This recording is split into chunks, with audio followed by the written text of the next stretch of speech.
ನನ್ನ ನಂಬಿಕೆಗೆ ಆಧಾರವಾಗಿ ಈ ಸ್ಥಳವನ್ನ, ಈ ಜನರನ್ನ ದೇವರು ಪ್ರತಿದಿನ ಮುಟ್ತಾ ಇದ್ದಾರೆ. ಎಷ್ಟು ಜನ ಫೀಲಿಂಗ್ ಅಲ್ಲಿ ಇದ್ದೀರಾ? ತಾನೆ 133 1ನೇ ವಚನಕ್ಕೆ ಆಧಾರವಾಗಿ ನಾವು ನೋಡುವಾಗ ದೇವರ ವಾಕ್ಯ ಈ ರೀತಿಯಾಗಿ ಹೇಳುತ್ತೆ, ಸಹೋದರರು ಒಂದಾಗಿರುವುದು ಎಷ್ಟೋ ರಮ್ಯವಾಗಿದೆ.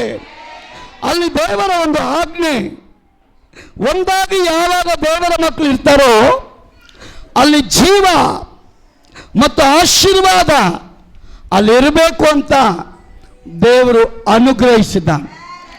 ಯಾವಾಗ ದೇವರ ಮಕ್ಕಳು ಒಂದಾಗಿ ಬರ್ತೇವೋ, ಒಂದಾಗಿ ಇರ್ತೇವೋ, ಒಂದು ಮನೆಯವರಾಗಿ ಜೀವಿಸ್ತೇವೋ, ಅಲ್ಲಿ ದೇವರ ಆಜ್ಞೆ, ಜೀವ ಮತ್ತು ಆತ್ಮಿಕ ಆಶೀರ್ವಾದ ಅಲ್ಲಿ ನಾನು ಇಟ್ಟಿದ್ದೇನೆ.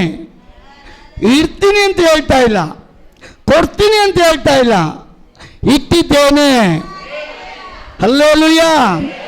ಆಲ್ರೆಡಿ ದೇವರ ಮನೆಯಲ್ಲಿ ಆಶೀರ್ವಾದ ಇದೆ, ದೇವರ ಮನೆಯಲ್ಲಿ ಜೀವ ಇದೆ, ದೇವರ ಮನೆಯಲ್ಲಿ ಸಮೃದ್ಧಿ ಇದೆ, ದೇವರ ಮನೆಯಲ್ಲಿ ಬಿಡುಗಡೆ ಇದೆ, ದೇವರ ಮನೆಯಲ್ಲಿ ಜಯವಿದೆ. ದೇವರ ಮಕ್ಕಳಾಗಿ ಬರುವಾಗ ಅದನ್ನು ನಾವು ಹೊಂದಿಕೊಳ್ತೇವೆ. ಒಂದು ಹಲ್ಲೆಲೂಯಾ ಹೇಳ್ರಿ. ದೇವರ ಮಕ್ಕಳಾಗಿ ಬರುವಾಗ, ದೇವರ ಮನೆಯವರಾಗಿ ಬರುವಾಗ, ದೇವರ ಮಕ್ಕಳಾಗಿ ಜೀವಿಸುವಾಗ, ದೇವರ ಮಗಳಾಗಿ ನಾನು ಬರುವಾಗ ಅಲ್ಲಿ ದೇವರು ಆಶೀರ್ವಾದವನ್ನ ಇಟ್ಟಿದ್ದೇನೆ ಅಂತ ಹೇಳಿದ್ದಾನೆ. ಅದನ್ನು ನಾವು ಹೋಗಿ ಪಡ್ಕೊಳ್ಬೇಕು ಅಂತ ಸತ್ಯವೇದ ಹೇಳ್ತದೆ. ಸತ್ಯವೇದದಲ್ಲಿ ಒಂದು ಸಲ ಯೇಸು ಆಲಯದಲ್ಲಿ ಹೋಗಿ ಪ್ರಸಂಗ ಮಾಡುವಂಥ ಸಂದರ್ಭ, ಸಂದೇಶವನ್ನು ಕೊಡ್ತಾ ಇದ್ದಾನೆ. ಸತ್ಯವೇದ ಎಷ್ಟು ಸ್ಪಷ್ಟವಾಗಿ ಹೇಳುತ್ತೆ ಅಂದರೆ, ಯೇಸು ಕ್ರಿಸ್ತನ ಕಣ್ಣು ಚಿಕ್ಕ ಮಕ್ಕಳಿಂದ ದೊಡ್ಡವರ ತನಕ ಎಲ್ಲರನ್ನ ದೃಷ್ಟಿಸ್ತಾ ಇತ್ತಂತೆ. ಎಲ್ಲ ಹೃದಯಗಳನ್ನ ದೃಷ್ಟಿಸ್ತಾ ಇರುವಾಗ ಒಂದು ಹೃದಯ ತವಕದಿಂದ, ಹಂಬಲದಿಂದ, ನಿರೀಕ್ಷೆಯಿಂದ, ನಂಬಿಕೆಯಿಂದ ಡವ ಡವ ಡವ ಡವ ಅಂತ ಹೊಡ್ಕೊಳ್ತಾ ಇತ್ತಂತೆ. ಒಂದು ನಿರೀಕ್ಷೆ ಏನು ಸತ್ಯವೇದ ಹೇಳ್ತದೆ, ಆ ಹೆಣ್ಣು ಮಗಳು 18 ವರ್ಷಗಳಿಂದ ದೆವ್ವ ಬಡಿಯಲ್ಪಟ್ಟು ಅಂದರೆ ದೆವ್ವ ಹೊಡೆಯಲ್ಪಟ್ಟ ನಿಮಿತ್ತ 18 ವರ್ಷಗಳ ಕಾಲ ಅವಳು ಗೂನಾಗಿದ್ಲಂತೆ, ನಡುಬಗ್ಗಿದವಳಾಗಿದ್ಲಂತೆ. ಅದರರ್ಥ ಸೊಂಟ ಮುರಿಯಲ್ಪಟ್ಟು ನಿಂತ್ಕೊಳ್ಳೋಕ್ಕಾಗದೆ, ಎದ್ದೋಳಕ್ಕಾಗದೆ, ತಲೆ ಎತ್ತಿ ಯಾರನ್ನು ನೋಡೋಕ್ಕಾಗದೆ 18 ವರ್ಷಗಳಿಂದ ಆಕೆಗಿದ್ದಂಥ ಒಂದು ಕಾಯಿಲೆ ಏನಪ್ಪ ಅಂದರೆ ಗೂನಾಗಿ ಹೋಗಿದ್ದಾಳೆ. ಅದರರ್ಥ ಸತ್ಯವೇದ ಹೇಳ್ತದೆ, ಶಾರೀರಿಕವಾಗಿ ಅನೇಕ ವಿಧವಾದ ರೋಗಗಳು ನಮ್ಮ ಶರೀರಕ್ಕೆ ಬರೋದು ಸಹಜ. ಕೆಲವೊಂದು ಕಾರ್ಯ ದೆವ್ವ ಒಡೆಯಲ್ಪಡುತ್ತಂತೆ, ದೆವ್ವದ ಕ್ರಿಯೆಗಳಂತೆ. ಎಲ್ಲಾನು ದೆವ್ವ ಕ್ರಿಯೆ ಮಾಡಲ್ಲ, ಕೆಲವೊಂದು ದೆವ್ವ ಕ್ರಿಯೆ ಮಾಡುತ್ತೆ. ಆ ದೆವ್ವ ಮಾಡಲ್ಪಟ್ಟಂತ ಕ್ರಿಯೆ, ಆ ಸಹೋದರ ಸಹೋದರಿ ಆಲಯಕ್ಕೆ ಬರೋದಾದ್ರೆ, ದೇವರ ಮನೆಗೆ ಬರೋದಾದ್ರೆ, ದೇವರ ಬಳಿಗೆ ಬರೋದಾದ್ರೆ, ದೇವರ ಸನ್ನಿಧಾನಕ್ಕೆ ಬರೋದಾದ್ರೆ, ಸಹೋದರ ಸಹೋದರಿ ಯಾವಾಗ ಒಂದಾಗಿ ಇರ್ತೀವೋ ಅಲ್ಲಿ ದೇವರ ಶಕ್ತಿ ಇಳಿದು ಬರ್ತದೆ. ಯೇಸು ಆಲಯದಲ್ಲಿ ಪ್ರಸಂಗ ಮಾಡುವಾಗ, ಸಂದೇಶ ಕೊಡ್ತಾ ಇರುವಾಗ ಒಬ್ಬಾಕೆ 18 ವರ್ಷಗಳಿಂದ ದೆವ್ವ ಬಡಿಯಲ್ಪಟ್ಟವರಾಗಿ ಎದ್ದೇಳಕ್ಕಾಗದೆ, ನಿಂತುಕೊಳ್ಳಕ್ಕಾಗದೆ, ತಲೆ ಎತ್ತಿ ಮಾತನಾಡಕ್ಕಾಗದೆ, ಆ ಬಾಧೆಯಿಂದ, ನೋವಿಂದ, ಆ ವೇದನೆಯನ್ನ ಅನುಭವಿಸಲ್ಪಟ್ಟವರಾಗಿದ್ರು ದೇವರ ಮನೆಗೆ ಬಂದಿದ್ದ. ಅವಳೆಲ್ಲೋ ಒಂದು ಕಡೆ ಕೂತಿದ್ದಾಳೆ.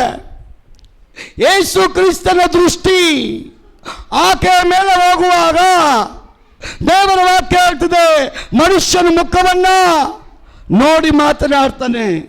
ನಮ್ಮ ದೇವರು ನಮ್ಮ ಹೃದಯವನ್ನು ನೋಡ್ತಾ ಇದ್ದಾನೆ. ಇಲ್ಲಿ ಬಂದ ಜನಗಳ ಹೃದಯವನ್ನು ನೋಡ್ತಾ ಇದ್ದಾನೆ.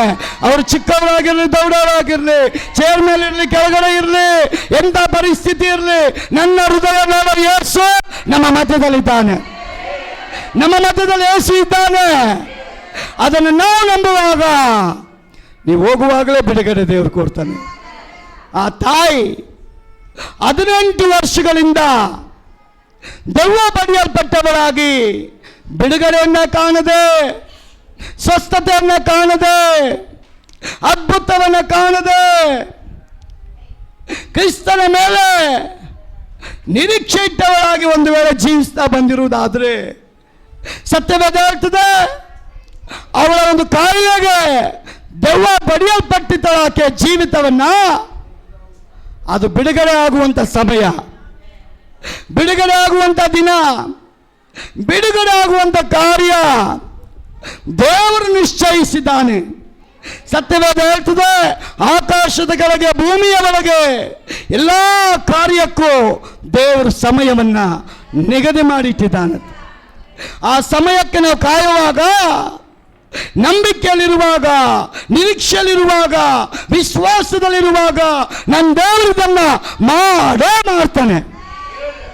ಯಾವಾಗ ನಾವು ನಂಬ್ತೇವೋ ನಮ್ಮ ಹೃದಯ ದೇವರು ನೋಡ್ತಾನೆ.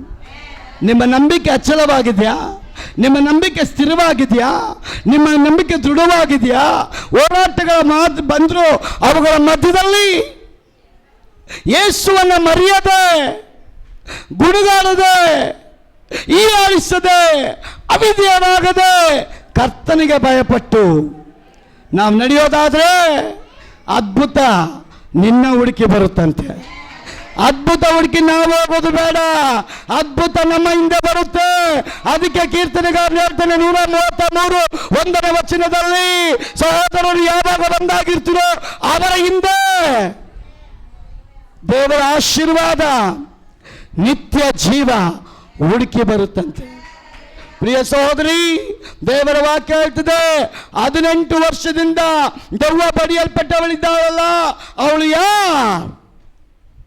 ಚರಿತ್ರೆಯ ಪ್ರಕಾರ ಅಬ್ರಾಮನ ಸಂತತಿಯವಳು. ಅಬ್ರಾಮನ ಸಂತತಿಯವಳಿಗೆ ದೆವ್ವ ಹೊಡೆದಿದೆ. ಒಡೆಯಲ್ಪಟ್ಟವಳನ್ನ ಕಂಡಂತ ಯೇಸು ಹೇಳ್ತಾನೆ, ಅಮ್ಮ ನೀನ್ ಮುಂದೆ ಬಾ, ಸಹೋದರಿಯೇ ಬಾ, ನೀ ಇಲ್ಲಿ, ನಿನ್ನ ಪರಿಸ್ಥಿತಿ ನಾನು ಬಲ್ಲವನಾಗಿದ್ದೀನಿ. ಎಲ್ಲರೂ ನೋಡುವಾಗ, ಎಲ್ಲರೂ ಭಯಪಡುವಾಗ, ಎಲ್ಲರ ಒಳಗಡೆ ಆ ನಂಬಿಕೆ ಇನ್ಕ್ರೀಸ್ ಆಗುವಾಗ, ನಂಬಿಕೆ ಹೆಚ್ಚುವಾಗ, ಸಭೆಯ ಮಧ್ಯದಲ್ಲಿ ಆಕೆಯನ್ನು ಕರೆಯಲ್ಪಟ್ಟಂತ ಯೇಸು ಆಕೆಯನ್ನು ನೋಡಿ ಹೇಳ್ತಾನೆ, 18 ವರ್ಷದಿಂದ ದೆವ್ವ ಬಡಿಯಲ್ಪಟ್ಟವರಾದ ನೀನ್ ಬಿಡುಗಡೆ ಕಾಣದೆ, ಸ್ವಸ್ಥತೆ ಕಾಣದೆ, ನೋವನ್ನು ಅನುಭವಿಸ್ತಾ ಇದೆಯಲ್ಲ, ಈಗ ನನ್ನ ಮಾತನ್ನ ನೀನು ಸ್ವೀಕಾರ ಮಾಡಿಕೊಳ್ಳೋದ್ರ ಮೂಲಕ, ಯಾಕಂದ್ರೆ ದೇವರ ವಾಕ್ಯ ಹೇಳ್ತದೆ, ಯೇಸುವಿನ ಬಾಯಿಂದ ಬಂದ ಮಾತುಗಳು ಕಾರ್ಯ ಮಾಡದೆ ವಾಪಸ್ ಹೋಗಲ್ಲ. ಒಂದಲ್ಲೇ ಹೇಳ್ರಿ, ಯೇಸುವಿನ ಬಾಯಿಂದ ಬಂದ ಮಾತು ನಿನ್ನ ಜೀವಿತದಲ್ಲಿ ಕಾರ್ಯ ಮಾಡದೆ ವಾಪಸ್ ಹೋಗಲ್ಲ. ಯಾವಾಗ ಅದು ನಂಬ್ತೀವೋ ಅದು ನಮ್ಮನ್ನು ಹುಡುಕಿ ಬರ್ತದಂತೆ. ನೀನು ನಂಬಿರೋದು ಜೀವವುಳ್ಳ ದೇವರನ್ನ, ರಕ್ಷಣೆ ಕೊಟ್ಟ ದೇವರನ್ನ, ಕಾಯುವಂತ ದೇವರನ್ನ, ಕಾಪಾಡುವಂತ ದೇವರನ್ನ, ಮಗಳೇ ಅಂತ ಕರೆಯಲ್ಪಟ್ಟಂತ ಯೇಸುವನ್ನ. ಆ ಯೇಸು ಹೇಳ್ತಾ ಇದ್ದಾನೆ, ಅಬ್ರಾಮನ ಸಂತತಿಯವಳು, ಅಬ್ರಾಮನ ವಂಶಕ್ಕೆ ಸಂಬಂಧಪಟ್ಟವಳು, ಅಬ್ರಾಮನಿಗೆ ಸಂಬಂಧಪಟ್ಟವಳೇ. ದೆವ್ವ ಪೀಡಿತಳಾಗಿ ಬಂದಿದೆಯಲ್ಲ, ದೆವ್ವ ಬಡಿಯಲ್ಪಟ್ಟವಳಾಗಿ ಬಂದಿದೆಯಲ್ಲ. ಸಭೆ ನೋಡ್ತಾ ಇದೆ, ಕೆಲವು ಹಿರಿಯರು ಹೇಳ್ತಾವ್ರೆ, ಇವನೇನ್ ಮಾಡ್ತಾ ಇದ್ದಾನೆ, ಆರಾಧನೆ ಮಾಡಿ ಸಂದೇಶ ಕೊಟ್ಟು ಸುಮ್ಮನೆ ಹೋಗು ಅಂದ್ರೆ ಏನನ್ನ ಮಾಡ್ತಾ ಇದ್ದಾನಲ್ಲ.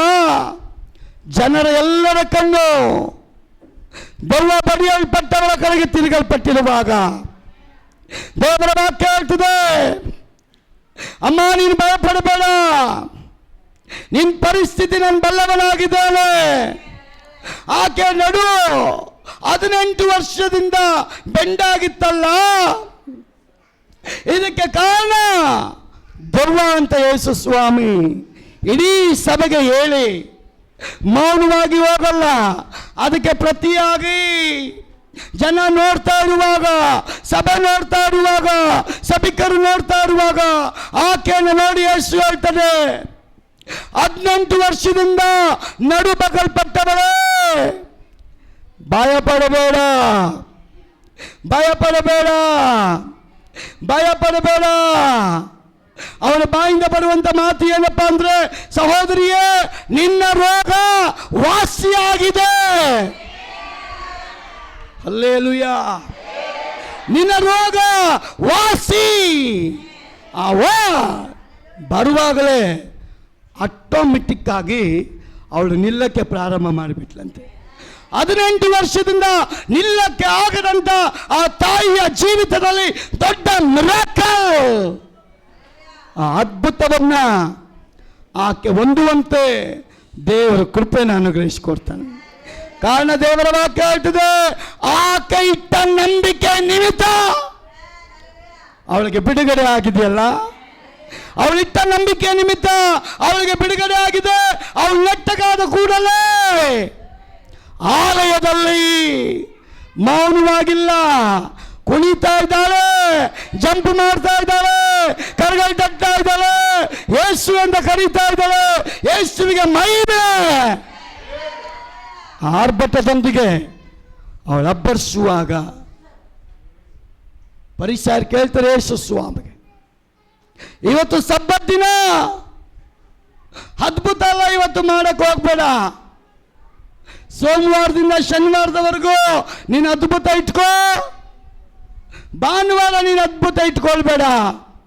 ಪ್ರಿಯ ಸಹೋದರಿ, ಹಾಗೆ ಯೇಸು ಒಂದು ಮಾತು ಹೇಳ್ತಾನೆ, ನಿಮ್ಮ ಕುರಿನೋ ನಿಮ್ಮ ದನನೋ ಹಳ್ಳದಲ್ಲಿ ಭಾನುವಾರ ಬಿದ್ದೋಗ್ಬಿಟ್ರೆ ನೋಡ್ಕೊಂಡು ಮೌನವಾಗಿರ್ತೀರಾ? ಓಡೋಗಿ ಅದನ್ನು ಎತ್ತಲ್ವಾ? ಈಗ 18 ವರ್ಷಗಳಿಂದ ದೆವ್ವ ಬಡಿಯಲ್ಪಟ್ಟವರಾಗಿ ಅದೇ ನೋವಿಂದ ಜೀವನ ಸಾಗಿಸಿಕೊಂಡು ಬಂದಿದ್ದಾಳೆ. ಅಂಥವ್ರಿಗೋಸ್ಕರ ನೀವ್ಯಾವುದಾದ್ರೂ ದೇವರಲ್ಲಿ ಮೊರೆ ಇಟ್ಟಿದ್ದೀರಾ? ಯೇಸು ಹೇಳ್ತಾನೆ, ಇವತ್ತು ಇವಳಿಗೆ ನಿಗದಿಯಾಗಿತ್ತು ಆ ಸಮಯ, ಇವತ್ತು ಈಕೆಗೆ ನಿಗದಿಯಾಗಿತ್ತು ಆ ಸಮಯ.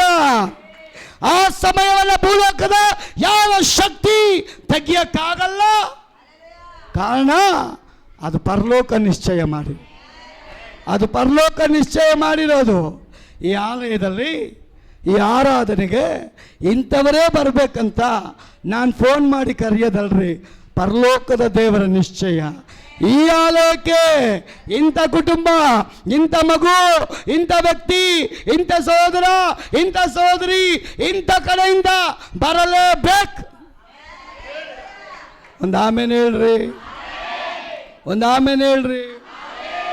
ದೇವರ ವಾಕ್ಯ ಹೇಳ್ತದೆ, ಬೈಬಲ್ ಪ್ರಕಾರ ಅವಳು ಯಾರೇ ಆಗಿದ್ರು ಅವಳ ಪರಿಸ್ಥಿತಿಯನ್ನು ಕಂಡಂತೆ ಯೇಸು ಅವಳಿಗೆ ಬಿಡುಗಡೆ ಕೊಟ್ಟಿದ್ದಾನೆ. 18 ವರ್ಷ ದೆವ್ವ ಬಡಿಯಲ್ಪಟ್ಟಿತ್ತು, ಎದ್ದೇಳಕ್ಕೆ ಆಗಲ್ಲ. ಇವತ್ತು ಅನೇಕರು ಹಾಸಿಗೆ ಮೇಲೆ ಬಿದ್ದೋಗಿದ್ದಾರೆ, ನಡುಬಗ್ಗಿದ್ದಾರೆ, ಜೀವನ ಬೆಂಡಾಗಿ ಹೋಗಿದೆ, ಜೀವನ ಸಾಕು ಅಂತ ಹೇಳ್ತಾ ಇದ್ದಾರೆ. ಬದುಕಕ್ಕೆ ನಮಗೆ ಆಸೆ ಇಲ್ಲ ಬ್ರದರ್. ಹಾಗಾದರೆ ಅವರು ಯೇಸುವನ್ನು ಸರಿಯಾಗಿ ನೋಡಿಲ್ಲ. ಯಾರು ಯೇಸುವನ್ನು ಸರಿಯಾಗಿ ನೋಡ್ತಾರೋ ಅವರು ಈ ಲೋಕಕ್ಕೋಸ್ಕರ ಅಲ್ಲ, ಪರಲೋಕಕ್ಕೋಸ್ಕರ ಬದುಕೋರಾಗಿರ್ತಾರೆ. ಯೇಸುವನ್ನು ಸರಿಯಾಗಿ ನೋಡುವಾಗ ನಾವು ಲೋಕದವರಾಗಿ ಜೀವಿಸೋದಿಲ್ಲ, ನಾವು ಪರಲೋಕ ಸಂಸ್ಥಾನಕ್ಕೆ ಸಂಬಂಧಪಟ್ಟವರು. ಪರಲೋಕ ಏನು ಹೇಳುತ್ತೋ ಭೂಲೋಕ ಅದನ್ನು ಮಾಡಬೇಕು. ಭೂಲೋಕದಲ್ಲಿ ದೇವರು ನನ್ನನ್ನು ನಿನ್ನನ್ನು ದೆವ್ವದ ಕಾಟದಿಂದ, ದೆವ್ವದ ಕೈಯಿಂದ, ದೆವ್ವದ ಕಾಡುಗಳಿಂದ ಬಿಡುಗಡೆ ಮಾಡಿ ಹೊರಗೆ ತಂದಿದ್ದ. Hallelujah, hallelujah. ಅದಕ್ಕೆ ದೇವರ ವಾಕ್ಯ ಹೇಳ್ತದೆ, ಈ ಅದ್ಭುತವನ್ನು ಮಾಡಿದ ಮೇಲೆ ಯೇಸು ಪೇತ್ರನ ಮನೆಗೆ ಹೋದಂತೆ. ಪೇತ್ರನ ಮನೆಯಲ್ಲಿ ಅವರ ಅತ್ತೆಗೆ ಜ್ವರ. ಬೈಬಲ್ ಹೇಳ್ತದೆ, ಈ 18 ವರ್ಷದಿಂದ ಬಾಧೆಗೆ ಒಳಗಾಗಲ್ಪಟ್ಟವಳಿಗೆ ಯೇಸು ಹತ್ತಿರ ಕರೆದು ನಿನ್ನ ರೋಗ ವಾಸಿ ಆಯಿತು ಅಂತ ಹೇಳಿ ಆಕೆ ತಲೆ ಮೇಲೆ ಕೈ ಇಟ್ಟನಂತೆ. ತಲೆ ಮೇಲೆ ಕೈ ಇಟ್ಟುವಾಗಲೇ ಅವಳ ಶರೀರದಲ್ಲಿ ಸ್ವಸ್ಥತೆ ಆರಂಭ ಆಯಿತು. ಪೇತ್ರನ ಮನೆಗೆ ಯೇಸು ಬಂದಿದ್ದಾನೆ. ಅವರ ಅತ್ತೆಗೆ ಬಹಳ ಜ್ವರ. ದೇವರ ವಾಕ್ಯ ಹೇಳ್ತದೆ, ಈಕೆಗೆ ಯೇಸು ತಲೆ ಮೇಲೆ ಕೈ ಇಟ್ಟಿದ್ದಾನೆ. ಪೇತ್ರನ ಅತ್ತೆಗೆ ಯೇಸು ತಲೆ ಮೇಲೆ ಕೈ ಇಡ್ತಾ ಇಲ್ಲ. ಆಕೆಯ ಬೆರಳುಗಳನ್ನು ಮುಟ್ಟುವಾಗಲೇ ಜ್ವರ ಬಿಡುಗಡೆ ಆಗಿ ಹೋಗಿದೆ. Hallelujah, hallelujah. ದೇವರ ವಾಕ್ಯ ಹೇಳ್ತದೆ, ಸಂಜೆಯಾಗಲು ಪೇತ್ರನ ಮನೆಗೆ ಅನೇಕ ರೋಗಸ್ಥರನ್ನ, ದೆವ್ವ ಹಿಡಿಯಲ್ಪಟ್ಟವರನ್ನ ಯೇಸುವಿನ ಬಳಿಗೆ ಎತ್ತುಕೊಂಡು ಬಂದ್ರಂತೆ. ಕಾರಣ ಏನ್? ಯೇಸು ಎಲ್ಲಿದ್ದಾನೋ ಅಲ್ಲಿ ಬಿಡುಗಡೆ. ಒಂದು ಆಮೇಲೆ ಹೇಳ್ರಿ, ಯೇಸು ಎಲ್ಲಿದ್ದಾನೋ ಅಲ್ಲಿ ಬಿಡುಗಡೆ. ಯಾಕಂದ್ರೆ ದೇವರ ವಾಕ್ಯದಲ್ಲಿ ಪ್ರವಾದಿಯಾದ ಯೆಶಾಯನು ಹೇಳ್ತಾನೆ, ದೇವರು ನನ್ನನ್ನ ಅಭಿಷೇಕಿಸಿದ್ದು ಬಂದಿಗಳಲ್ಲಿರುವವ್ರನ್ನ, ಸೆರೆಮನೆಯಲ್ಲಿರೋವ್ರನ್ನ, ರೋಗದವ್ರನ್ನ, ಅನೇಕ ಹಿಂಸೆಗೆ ಒಳಗಾದವ್ರನ್ನ ಬಿಡಿಸೋದಿಕ್ಕೆ. ಒಂದು ಆಮೇಲೆ ಹೇಳಿ. ಎಷ್ಟು ಜನ ನಿಮ್ಮ ಪ್ರಾರ್ಥನೆಯಲ್ಲಿ ಜನ ಬಿಡುಗಡೆ ಆಗ್ಬೇಕಂತ ಎದುರು ನೋಡ್ತಾರೆ? ನಿಮ್ಮ ಪ್ರಾರ್ಥನೆಯಲ್ಲಿ ಜನ ಬಿಡುಗಡೆ ಆಗ್ಬೇಕಾ? ನಿಮ್ಮ ಪ್ರಾರ್ಥನೆಯಲ್ಲಿ ಕುಂಟ ನಡಿಬೇಕಾ? ನಿಮ್ಮ ಪ್ರಾರ್ಥನೆಯಲ್ಲಿ ದೆವ್ವ ಬಿಟ್ಟು ಹೋಗ್ಬೇಕಾ? ನಿಮ್ಮ ಪ್ರಾರ್ಥನೆಯಲ್ಲಿ ಸಮಾಧಾನ ಜನರಲ್ಲಿ ಬರಬೇಕಾ? ಅಸಮಾಧಾನ ಜನ ಬಿಡುಗಡೆ ಆಗಬೇಕಾ? ಮಾಟ ಮಂತ್ರದ ಜನ ಬಿಡುಗಡೆ ಆಗಬೇಕಾ? ರೋಗಸ್ಥರು ಬಿಡುಗಡೆ ಆಗಬೇಕಾ? ನಿನ್ನ ಅಕ್ಕಪಕ್ಕದ ಮನೆಯವರು ಬಿಡುಗಡೆ ಆಗಬೇಕಾ? ನಿನ್ನ ದೃಷ್ಟಿ ಕ್ರಿಸ್ತೇಸುವಿನ ಮೇಲೆ. ನಿನ್ನ ದೃಷ್ಟಿ ಯಾವಾಗ ಕ್ರಿಸ್ತೇಸುವಿನ ಮೇಲೆ ಕಾನ್ಫಿಡೆನ್ಸ್ ಆಗಿ ನೀನು ದೃಷ್ಟಿಸ್ತೀಯೋ, ದಾವೀದ ಹೇಳ್ತಾನೆ, ದೇವರ ಮುಖವನ್ನು ನಾವು ದೃಷ್ಟಿಸಿ ನೋಡೋದಾದರೆ ನಮ್ಮ ಮುಖ ಪ್ರಕಾಶಗೊಳ್ಳುತ್ತಂತೆ. ಹಲ್ಲೆಲೂಯಾ. ಅದಕ್ಕೆ ಲೂಕ 4:17 ನಾವು ಓದ್ತೇವೆ, ಕರ್ತನ ಆತ್ಮನು ನನ್ನ ಮೇಲೆ ಇದೆ, ಆತನು ನನ್ನನ್ನು ಬಡವರಿಗೆ ಶುಭ ವರ್ತಮಾನವನ್ನು ಸಾರುವುದಕ್ಕೆ ಅಭಿಷೇಕಿಸಿದನು. ಹಲ್ಲೆಲೂಯಾ. ಆದ ಕಾರಣ ಯೇಸು ಇನ್ನೊಂದು ಪಾಸ್ಟ್ರಿಗೆ ಮಾತಾಡ್ತಾನೆ. ಬೈಬಲ್ ಪ್ರಕಾರ ಅಲ್ಲಿ ನಿಕೋದೇಮ ಅಂತ ಒಬ್ಬ ಇದ್ದಾನೆ. ನಿಕೋದೇಮನು ಯಾರು? ನಿಕೋದೇಮನು ಸಭಾಪಾಲಕ. ಬೈಬಲ್ ಯೇಸು ಸ್ವಾಮಿ ಹೇಳ್ತಾನೆ, ಒಬ್ಬನು ಹೊಸದಾಗಿ ಹುಟ್ಟದೆ ಹೋದರೆ ದೇವರ ರಾಜ್ಯಕ್ಕೆ ಅವನು ಸೇರೋದಿಲ್ಲ. ಹಾಗಾದರೆ ದೇವರ ರಾಜ್ಯಕ್ಕೆ ಸೇರುವಂಥ ಪ್ರತಿಯೊಬ್ಬನು ಹೊಸದಾಗಿ ಹುಟ್ಟಬೇಕು ಅಂತ ಯೇಸು ಹೇಳ್ತಾನೆ. ಆ ಯೇಸು ಹೇಳುವಂಥ ಮಾತುಗಳು ನಿಕೋದೇಮನ ತಲೆಗೆ ಹೋಗಲ್ಲ. ನಿಕೋದೇಮ ಯಾರು? ಸಭಾಪಾಲಕ. ಅವನು ಪಾಸ್ಟರ್.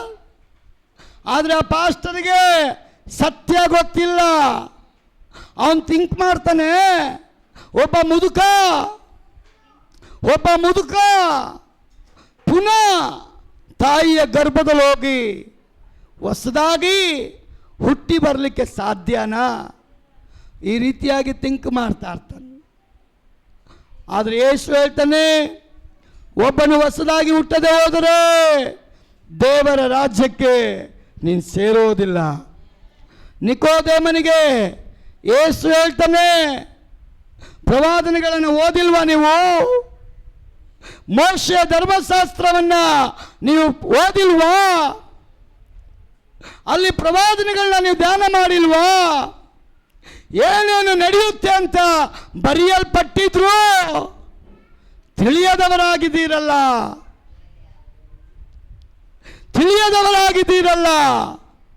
ಕಾರಣ ಲೋಕದ ಅಧಿಪತಿ ನಮ್ಮ ಹೃದಯಕ್ಕೆ ಮಂಕು ಬಳಿದು ಬಿಟ್ಟಿದ್ದಾನಂತೆ. ದೇವರ ರಾಜ್ಯ, ದೇವರ ಕಾರ್ಯ, ದೇವರು ನಮಗೆ ಕಣ್ಣಿಗೆ ಕಾಣದ ಹಾಗೆ. ಅದಕ್ಕೆ ಲೋಕನ ಮಾತ್ರ ನಾವು ನೋಡಿ ಓಡ್ತಾ ಇದ್ದೇವೆ. ವಿಶ್ವಾಸಿ ಲೋಕವನ್ನು ನೋಡಬೇಡ, ಅದು ನಶಿಸಿ ಹೋಗುತ್ತೆ. ಪರಲೋಕವನ್ನು ನೋಡು, ಅದು ಸದಾ ಉಳಿಯುತ್ತೆ ಅಂತ ದೇವರ ವಾಕ್ಯ ಅಂತ. ಅದಕ್ಕೆ ಪೌಲ್ ಹೇಳ್ತಾನೆ, ನೀವು ಯಾರಿಂದ ಹುಟ್ಟಿದ್ದೀರಾ ಗೊತ್ತಾ? ಸದಾ ಕಾಲ ಇರುವಂಥ ಆ ಬೀಜದಿಂದ, ಸದಾ ಕಾಲ ಜೀವಿಸುವಂಥ ಆ ಬೀಜದಿಂದ ಹುಟ್ಟಲ್ಪಟ್ಟವರಾದ ನೀವು ಸಾಯೋದಿಲ್ಲ, ಸದಾಕಾಲ ಜೀವಿಸುವವರಾಗಿದೆ.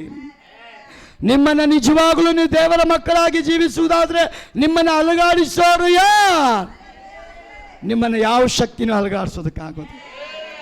ಅದಕ್ಕೆ ದಾವೀದ ಹೇಳ್ತಾನೆ, ಸಹೋದರರು ಒಂದಾಗಿರೋದು ಎಷ್ಟೋ ರಮ್ಯವಾಗಿದೆ.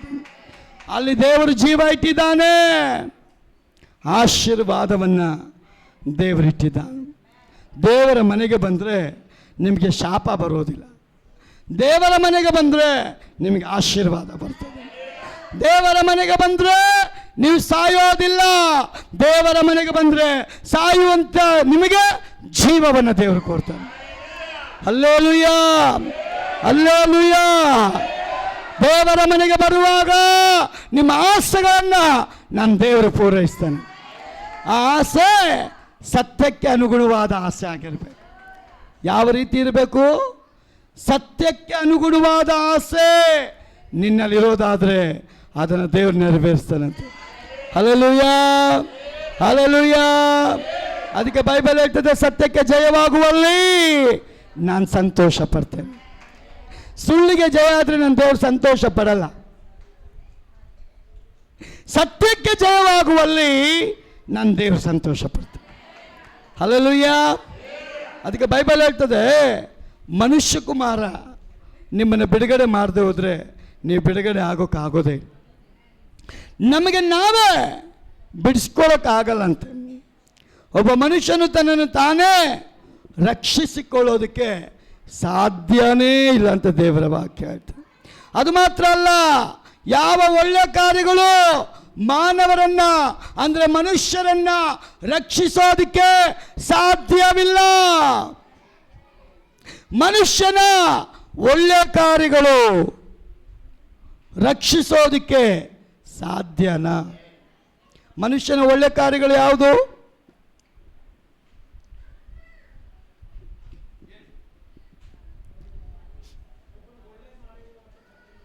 ಮನುಷ್ಯನ ಒಳ್ಳೆಯ ಕಾರ್ಯಗಳು ಯಾವುದು? ಒಬ್ರು ಕೆಟ್ಟದ್ದು ಮಾಡ್ದ. ಮನುಷ್ಯನ ಒಳ್ಳೆಯ ಕಾರ್ಯಗಳು ಯಾವುದು? ಇನ್ನೊಬ್ಬರಿಗೆ ಸಹಾಯ ಮಾಡೋದು, ಮತ್ತೆ ಕೆಟ್ಟಕ್ಕೆ ಬಯಸ್ತಾ ಇರೋದು ಬೇರೆ, ಸುವಾರ್ತೆ ಕೊಡೋದು ಬೇರೆ. ದೇವಾಲಯದಲ್ಲಿ ಕೂತ್ಕೊಂಡು ನೀವೆಲ್ಲ ನಾಜಿಕ್ಕಾಗಿ ಮಾತಾಡ್ತಾ ಇದ್ರೆ, ಹೊರಗಡೆ ಇರೋದು ನಾನು ಕೇಳ್ತಾರೆ. ಮನುಷ್ಯನ ಒಳ್ಳೆ ಕಾರ್ಯಗಳು ಯಾವುದು? ನಾನು ಹೇಳಿದ್ಮೇಲೆ ನೀವು ಹೇಳ್ತೀರ, ಓ ಇದೇನಾ ಅಂತ. ನನಗೂ ಗೊತ್ತಿತ್ತು ಅಂತ, ನಿಮಗೆಲ್ಲ ಗೊತ್ತಿದೆ. ಹೇಳಿ, ಮನುಷ್ಯನ ಒಳ್ಳೆ ಕಾರ್ಯಗಳು ಯಾವುದು? ಅನ್ನದಾನ ಮಾಡಿದ್ರೆ ಒಳ್ಳೆಯದು ಅಂತಾನೆ ಅವನು. ನೇತ್ರದಾನ ಮಾಡಿದ್ರೆ ಒಳ್ಳೆಯದು ಅಂತ ತಿಳ್ಕೊಂಡಿದ್ದಾನೆ. ಆದರೆ ದೇವರು ಅವೆಲ್ಲವನ್ನ ರಿಜೆಕ್ಟ್ ಮಾಡಿಬಿಟ್ಟ. ಇದ್ದೀರಾ? ಇದು ಮಾಡಬಾರ್ದು ಅಂತ ನಾನು ಹೇಳ್ತಾ ಇಲ್ಲ. ನಿನ್ನ ಕರೆಯಲ್ಪಟ್ಟ ದೇವರು ಈ ದಾನಗಳಿಗೆ ಮೆಚ್ಚುಗೆ ಆಗಿದ್ದಾನ? ಪ್ರಪಂಚದ ಮನುಷ್ಯನು ಹೇಳ್ತಾನೆ, ರಕ್ತದಾನ ಶ್ರೇಷ್ಠ ದಾನ, ಅನ್ನದಾನ ಶ್ರೇಷ್ಠ ದಾನ. ಈಗೆಲ್ಲ ದೊಡ್ಡ ದೊಡ್ಡ ವ್ಯಕ್ತಿಗಳು ಹೇಳ್ತಾರೆ ನೇತ್ರದಾನ. ನಾನು ಸತ್ತ ಮೇಲೆ ನನ್ನ ನೇತ್ರನ ಬೇರೆಯವ್ರಿಗೆ ಕೊಡಿ ಅಂತ ನಾವು ಬರ್ಕೊಟ್ಟಿರ್ತೀವಿ. ಒಳ್ಳೆಯದೇ. ಆದರೆ ಕರೆಯಲ್ಪಟ್ಟ ದೇವರು ಏನು ಹೇಳಿದಾನ್ರಿ? ಕರೆಯಲ್ಪಟ್ಟ ದೇವರ ಮುಂದೆ ಒಳ್ಳೆ ಕೆಲಸ ಯಾವುದಂದ್ರೆ ರಕ್ತ ಕೊಡೋದು ಒಳ್ಳೆ ಕೆಲಸ ಅಲ್ಲ, ನೇತ್ರದಾನ ಮಾಡೋದು ಒಳ್ಳೆ ಕೆಲಸ ಅಲ್ಲ. ಅನ್ನದಾನ ಮಾಡೋದು ಒಳ್ಳೆ ಕೆಲಸ ಅಲ್ಲ. ಕಳಿಸಲ್ಪಟ್ಟಂತ ಯೇಸುವಿನ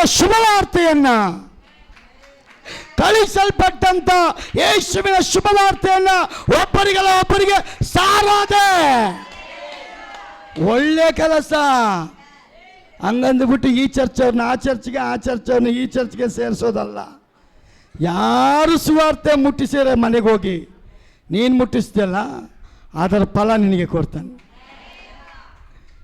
ಒಬ್ಬರು ಹೋಗಿದ್ದು ಮನೆಗೆ ನೀನು ಹೋಗೋದು, ಅವನು ಹೋಗಿದ್ದು ಮನೆಗೆ ಇನ್ನೊಬ್ಬ ಹೋಗೋದು, ಒಬ್ಬರ ಮನೆಗೆ 4 ಜನ ಹೋಗಿ ಟಾರ್ಚರ್ ಕೊಟ್ಕೊಂಡಿರೋದು ಒಳ್ಳೆ ಕೆಲಸ ಅಲ್ಲ. ಯಾರು ಸಂಧಿಸ್ದೇ ಇರೋ ವ್ಯಕ್ತಿನ ಹೋಗಿ ನೀನು ಸಂಧಿಸಿ ಅವನ್ನ ದೇವ್ರ ಮನೆಗೆ ಕರ್ಕೊಂಬರ್ತೀಯಲ್ಲ, ಅದು ಒಳ್ಳೆ ಕೆಲಸ. ಈ ಸಿಸ್ಟರ್ ಹೋಗೋರಂತ ಆ ಸಿಸ್ಟರ್ ಹೋಗೋದು, ಆ ಸಿಸ್ಟರ್ ಹೋಗೋರಂತ ಈ ಸಿಸ್ಟರ್ ಹೋಗೋದು, ಆ ಬ್ರದರ್ ಹೋಗೋರಂತ ಈ ಬ್ರದರ್ ಹೋಗೋದು ಒಳ್ಳೆ ಕೆಲಸ ಅಲ್ಲ. ನಮಗೆ ಆದ ಒಂದು ತಲಾಂತನ ದೇವ್ರು ಕೊಟ್ಟಿದ್ದ. ಒಂದು ಆಮೇಲೆ ಹೇಳ್ರಿ, ಪ್ರೀತಿಯ ದೇವ ಜನರೇ, ನಾನು ತಮಾಷೆ ಮಾಡ್ತಾ ಇಲ್ಲ. ಇಲ್ಲಿ ಕೂತಿರೋ ಪ್ರತಿಯೊಬ್ಬರಿಗೂ ದೇವರು ತಲಾಂತು ಕೊಟ್ಟಿದ್ದಾನೆ. ನಿಮ್ಮ ಕೈಗೆ ಕೊಡಲ್ಪಟ್ಟಂತ ತಲಾಂತಿಗೆ ಒಂದು ದಿನ ಲೆಕ್ಕ ಕೇಳ್ತಾನೆ. ನೀನೇನು ಮಾಡಿದೆ?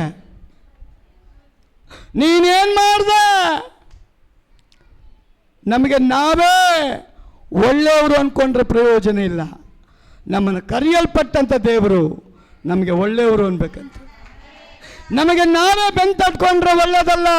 ಕರೆಯಲ್ಪಟ್ಟ ದೇವರು ಹೇಳಬೇಕು, ನನ್ನ ಮನೆಯಲ್ಲಿ ನೀನು ನಂಬಿಗಸ್ತಳು. ನನ್ನ ಕೆಲಸವನ್ನು ನೀನು ಯಾವ ಲಾಭ ಇಲ್ದಿರ ನೀನು ಮಾಡಿದೆಯಲ್ಲ, ನೀನು ನಂಬಿಗಸ್ತನು. ಹಲ್ಲೇಲೂಯಾ. ಅದಕ್ಕೆ ದೇವರ ವಾಕ್ಯ ಹೇಳ್ತದೆ, ಪ್ರಿಯ ದೇವ ಜನರೇ, ದೇವರ ಮನೆಗೆ ಬಂದರೆ ನೀನು ಹೃದಯನ ನೋಡಿ ದೇವರು ಬಿಡುಗಡೆ ಮಾಡ್ತಾನೆ. ದೇವರ ಸನ್ನಿಧಾನಕ್ಕೆ ಬಂದರೆ ನನ್ನ ದೇವರ ಇಳಿದು ಬಂದು ನಿನಗೆ ಬಿಡುಗಡೆ ಕೊಡ್ತಾನೆ. ದೇವರ ಮನೆಯನ್ನು ಯಾರು ಹುಡುಕುತ್ತಾರೋ ಅವ್ರ ಲೈಫಲ್ಲಿ ನಿರಾಶೆ ಆಗೋದೇ ಇಲ್ಲ. ನಿರಾಶೆ ಆಗಿದ್ಲಿಕ್ಕೆ 18 ವರ್ಷದಿಂದ ನನ್ನ ಬಿಡಿಸೋರು ಯಾರು ಇಲ್ಲ ಅಂತ ಅವಳ ಮನೆಯಿಂದ ಬರುವಾಗ ಇವತ್ತು ಯೇಸು ಬಿಡುಗಡೆ ಮಾಡ್ತಾನೆ ಅಂತ ಅವಳು ನೆನೆಸೇ ಇರಲಿಲ್ಲ. ಆ ಟೈಮ್ ಬಂತು, ಕೇಳದೆ ಯೇಸು ಅವಳಿಗೆ ಸೌಭಾಗ್ಯ ಕೊಟ್ಟುಬಿಟ್ಟ. ಚರಿತ್ರೆ ಹೇಳ್ತದೆ, ಬಿಡುಗಡೆ ಹೊಂದಿದವಳು ಮೌನವಾಗಿರಲಿಲ್ಲ. ಅವಳ ಬಾಯನ್ನು ಯಾರು ಕಟ್ಟಾಕಲಿಲ್ಲ, ಅವಳನ್ನ ಯಾರು ಕಟ್ಟಾಕಲಿಲ್ಲ. ಅವಳು ಜೀವಂತವಾಗಿರುವ ದಿನದ ತನಕ ಯೇಸು ಸತ್ಯದೇವರಂತ ಊರೇ ಹೇಳ್ಕೊಬಂದಂತೆ. ಇವತ್ತು ನಿನಗೂ ನನಗೂ ದೇವರು ಕೊಟ್ಟಿರೋ ಕೆಲಸ ಅದೇ. ಪ್ರೀತಿಯ ದೇವಜನರೇ, ಪರಲೋಕದ ಶುಭವಾರ್ತೆಯನ್ನು ಕೆಟ್ಟು ಹೋದ ಈ ಲೋಕದಲ್ಲಿ ಒಳ್ಳೆ ಮಕ್ಕಳಾಗಿ ಕೆಟ್ಟು ಹೋದವರಿಗೆ ಶುಭವರ್ತಮಾನವನ್ನು ಸಾರುವಂಥ ರಾಯಭಾರಿಯಾಗಿ ದೇವರು ನಮ್ಮನ್ನು ಕರೆದಿದ್ದಾನೆ.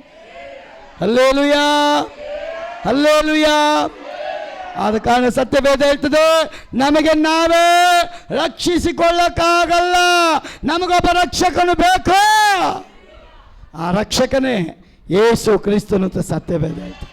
ಆ ರಕ್ಷಕನ ಬಿಟ್ಟು ಬೇರೆ ಯಾರು ರಕ್ಷಕರಾಗಿಲ್ಲ.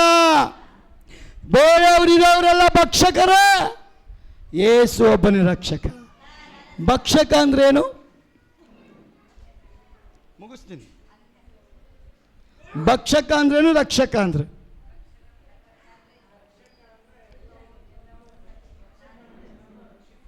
ಭಕ್ಷಕ ಅಂದ್ರೆ ಕುರಿಗೆ ಆಹಾರ ಹಾಕಿ ಒಳಗೆ ಕರೆದು ಕಡಿಯೋದು. ಅರ್ಥ ಆಗುತ್ತಾ? ರಕ್ಷಕ ಅಂದರೆ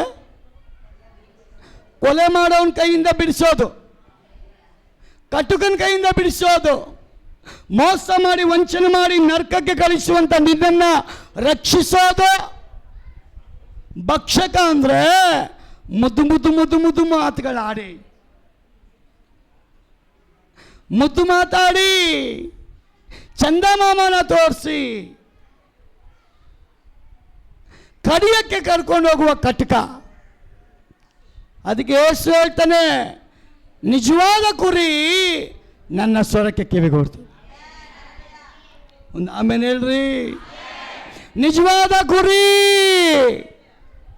ನನ್ನ ಸ್ವರಕ್ಕೆ ಕಿವಿಗೊಡುತ್ತೆ. ಕುರಿ ಅಲ್ಲದ್ದು ಕಟುಕನ ಬಳಿಗೆ ಓಡೋಗುತ್ತಂತೆ. ಆದರೂ ಯೇಸು ಹೇಳ್ತಾನೆ, ಈ ಹಟ್ಟಿಗೆ ಸೇರದಿರುವ ಅನೇಕ ಕುರಿಗಳಿದೆ. ಅವುಗಳನ್ನು ನಾನು ಕೊಂಡು ತರಬೇಕು. ಅವುಗಳನ್ನು ನಾನು ಕೊಂಡು ತರಬೇಕು. ಅದಕ್ಕೆ ಕರ್ತನ ಮೇಜಿನ ದಿನ ಯೇಸು ಹೇಳ್ತಾನೆ, ಇದು ನನ್ನ ಶರೀರ, ಇದು ನನ್ನ ರಕ್ತ, ಇದನ್ನು ಭುಜಿಸುವಂತ ನಿಮ್ಮೊಳಗಡೆ ಸದಾ ಕಾಲ ಜೀವ ಇರುತ್ತಂತೆ. Hallelujah, hallelujah. ನಾವು ಕರ್ತನ ಮೇಜುಗೋಸ್ಕರ ಎಷ್ಟೊಂದು ಜನ 3 ವಾರ ಬರಲ್ಲ. ಎಲ್ಲಿಗೆ ಹೇಳ್ರಿ, ಎಲ್ಲಿಗೆ ಬರಲ್ಲ ಅವರು? 3 ವಾರ ಬಿಸಿ, ಆವತ್ತಿನ ದಿನ ಹಾಜರಾಗ್ಬಿಡ್ತಾರೆ. ಏನದು? ಇದು ತಿರುಪತಿ ಪ್ರಸಾದ ಅಲ್ಲ ರೀ. ಎಷ್ಟೊಂದು ಜನ ನನಗೊಬ್ಬರು ಫೋನ್ ಮಾಡಿದರು, ನೀವು ಅದೇ ಪ್ರಸಾದ ಕೊಡ್ತಿರಲ್ಲ, ನೀವು ಪ್ರಸಾದ ಕೊಡ್ತಿರಲ್ಲ, ಅದು ಯಾವಾಗ ಅಂತ. ಇದು ಪ್ರಸಾದ ಅಲ್ಲ. ಕ್ರಿಸ್ತನಲ್ಲಿ ಒಂದಾಗಿರೋರು ಶರೀರ ಬಿಟ್ಟು ಹೋಗಂಗಿಲ್ಲ, ಆತ್ಮ ಬಿಟ್ಟು ಹೋಗಂಗಿಲ್ಲ. ಹಲ್ಲೆಲೂಯಾ.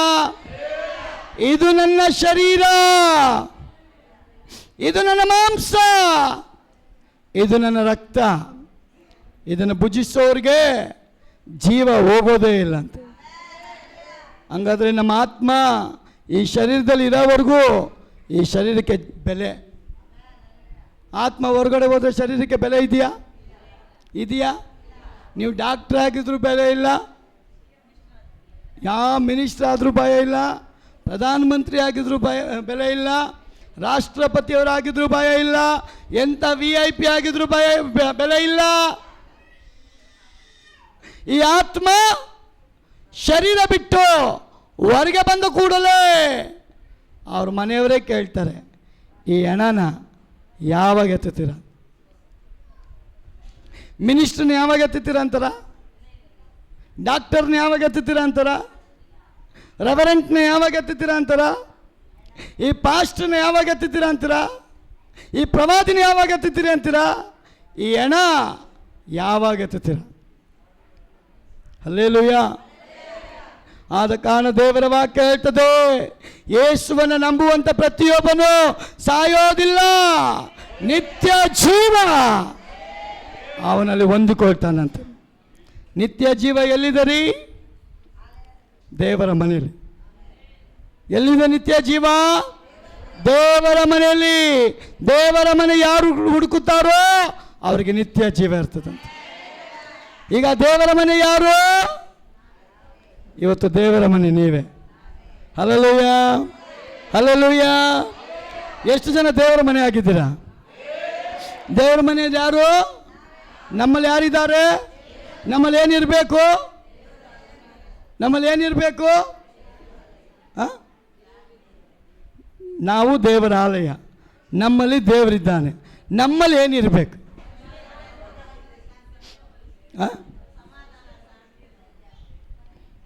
ದೇವರು ಬಯಸುವಂಥ ಸ್ತೋತ್ರ ಬಲಿಗಳಿರಬೇಕು. ಆ ಸ್ತೋತ್ರ ಬಲಿಗಳು ಯಾವುದು? ದೇವರು ಮೆಚ್ಚಿದ್ದೇನು? ಇಸ್ರಾಯೇಲ್ರೇ, ಬಿಟ್ಟಿ ಕೆಲಸ ಮಾಡಿ ಜೀತದ ಆಳುಗಳಾಗಿದ್ರಲ್ಲ, ನೀವು ಅರಣ್ಯಕ್ಕೆ ಬನ್ನಿರಿ. ಯಾವ ಕೆಲಸ ಅದು? ಯಾವ ಕೆಲಸ ಅರಣ್ಯದಲ್ಲಿ? ಓನ್ಲಿ ವರ್ಷಿಪ್, ಬರೀ ಆರಾಧನೆ ಮಾಡೋದು. ಅಲ್ಲಿ ಆರಾಧನೆ ಮಾಡೋರ ಕೈಗೆ ಮೈಕ್ ಇಲ್ಲ, ಕೀಬೋರ್ಡ್ ಇಲ್ಲ, ಗಿಟಾರ್ ಇಲ್ಲ, ಕಾಂಗೋ ಇಲ್ಲ, ಜಲ್ರಿ ಇಲ್ಲ.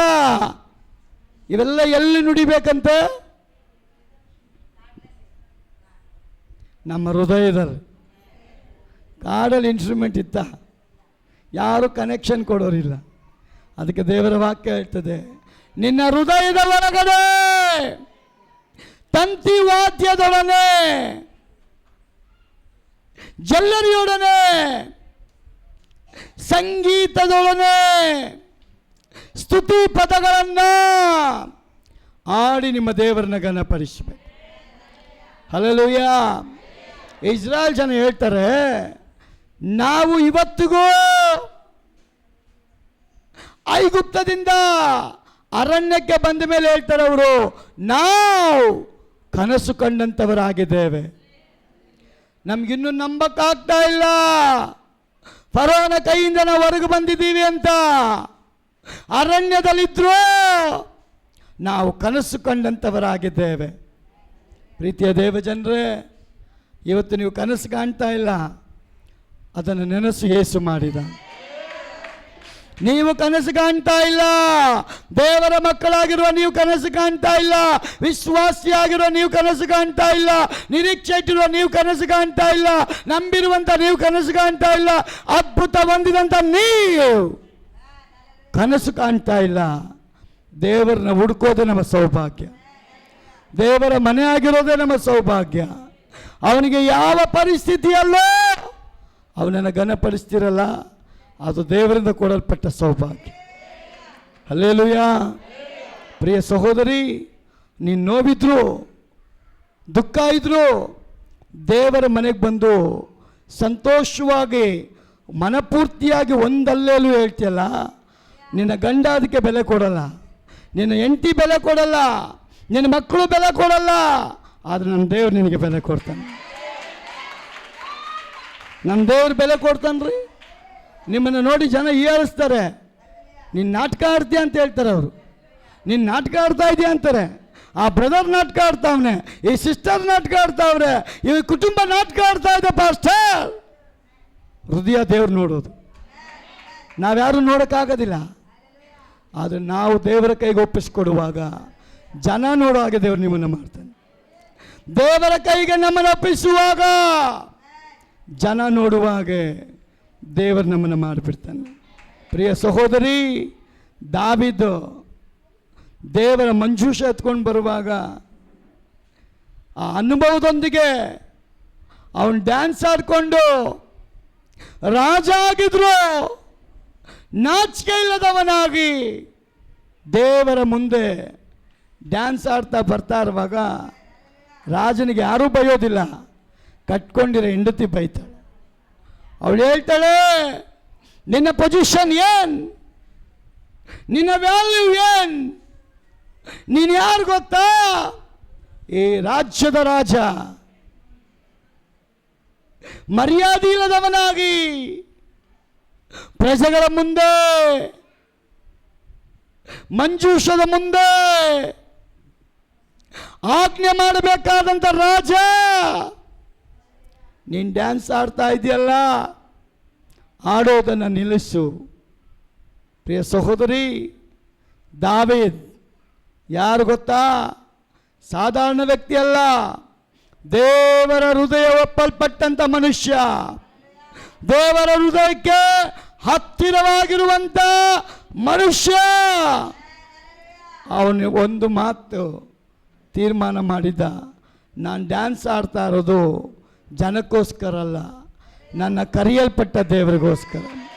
ನಾನು ಡ್ಯಾನ್ಸ್ ಆಡ್ತಾ ಇರೋದು ಜನ ಮೆಚ್ಚಕ್ಕಲ್ಲ, ನನ್ನ ದೇವರನ್ನು ಮೆಚ್ಚಿಸೋದಕ್ಕೋಸ್ಕರ. ನಾನು ಅಲ್ಲೇಲೂಯ ಕೂಗೋದು ಜನಕ್ಕೋಸ್ಕರ ಅಲ್ಲ, ನಮ್ಮ ದೇವರಿಗೋಸ್ಕರ. ಆಮೇಲೆ ಹೇಳೋದು ನಾನು ಜನಕ್ಕೋಸ್ಕರ ಅಲ್ಲ, ಕರೆಯಲ್ಪಟ್ಟ ದೇವರಿಗೋಸ್ಕರ. ಪ್ರಿಯ ಸಹೋದರಿ, ಅದಕ್ಕೆ ದೇವರ ಹೃದಯಕ್ಕೆ ದಾವೀದ ಭಾಳ ಹತ್ತಿರ ಆಗಿದೆ. ಈ ಆಲಯದಲ್ಲಿ ಬಂದಿರುವ ನಾವು ಇವತ್ತು ಮಾತ್ರ ಅಲ್ಲ, ಎಂಥ ಸಂದರ್ಭದಲ್ಲೂ ನಮ್ಮ ಮನೆಯನ್ನು ನಾವು ಬಿಟ್ಕೊಡಬಾರ್ದು, ಈ ಐಕ್ಯತೆಯನ್ನು ಬಿಟ್ಕೊಡಬಾರ್ದು, ಈ ಅನ್ಯೋನ್ಯತೆಯನ್ನು ಬಿಟ್ಕೊಡಬಾರ್ದು. ಒಬ್ಬ ತಪ್ಪು ಮಾಡ್ತಾ ಇದ್ರೆ ಅವನಿಗೋಸ್ಕರ ಕರ್ತನಲ್ಲಿ ಮೊರೆ ಇಡಬೇಕು. ಅವನಲ್ಲಿ ನೀವು ಮೊಣಕಾಲು ಹಾಕುವಾಗ ದೇವ್ರ ಶಕ್ತಿ ಇಳಿದು ಬರ್ತದೆ. ಒಂದು ಆಮೇಲೆ ಹೇಳ್ರಿ, ಎಷ್ಟು ಜನ ನಂಬ್ತೀರಾ? ದೇವರು ನಮ್ಮ ಪ್ರಾರ್ಥನೆಗೆ ಉತ್ತರ ಕೊಟ್ಟಿದ್ದಾನೆ. ಹಾಗಾದರೆ 18 ವರ್ಷದಿಂದ ದೆವ್ವ ಬಡಿಯಲ್ಪಟ್ಟವಳಿಗೆ ದೇವರು ಯೇಸು ಇವತ್ತು ಬಿಡುಗಡೆ ಕೊಡ್ತಾ ಇದ್ದಾನೆ ಅಂದರೆ, ನಮ್ಮ ವಿಷಯದಲ್ಲೂ ದೆವ್ವ ಎಷ್ಟೇ ವರ್ಷದಿಂದ ಹೊಡೆದಿರಲಿ, ಯೇಸು ಇವತ್ತು ಬಿಡುಗಡೆ ಕೊಡಲಿಕ್ಕೆ ಶಕ್ತನಾಗಿದೆ. ಹಲ್ಲೆಲೂಯಾ. ಎಷ್ಟು ಜನ ನಂಬ್ತೀರಾ? ನನ್ನ ದೇವ್ರು ನನಗೆ ಬಿಡುಗಡೆ ಕೊಡಲಿಕ್ಕೆ ಶಕ್ತ.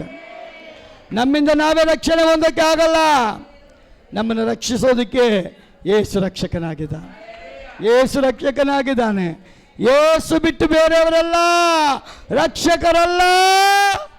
ಅವರು ಭಕ್ಷಕರು. ಅವರು ನಿಮ್ಗೆ ಯಾವಾಗ ಹಾರ ಹಾಕ್ತಾರೋ, ಯಾವಾಗ ಮುದ್ದು ಮಾತಾಡ್ತಾರೋ, ಯಾವಾಗ ಹೊರಗೆ ಕಳಿತಾರೋ, ಯಾವಾಗ ನಿಮ್ಮ ಕುತ್ತಿಗೆ ಮೇಲೆ ಕತ್ತಿ ಇಡ್ತಾರೋ ಗೊತ್ತೇ ಆಗೋದಿಲ್ಲ.